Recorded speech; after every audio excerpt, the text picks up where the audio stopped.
English being a very complex language, there are plenty of words that we've mispronounced that are commonly used in our day-to-day life. We today go through such words.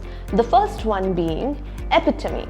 Although it is written differently, you pronounce it as not epitome, you pronounce it as epitome. The second word being draft. Although it has a totally different spelling, you do not pronounce it as drought, you pronounce it as draft. The third word being hyperbole. You do not pronounce it as hyperbole, you pronounce it as hyperbole. The fourth word being nauseous. You do not pronounce it as nauseous, you pronounce it with a sh sound, which is nauseous.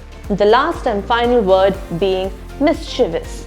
We use it very commonly on a day-to-day basis and we normally say mischievous. However, it is not mischievous, it is mischievous.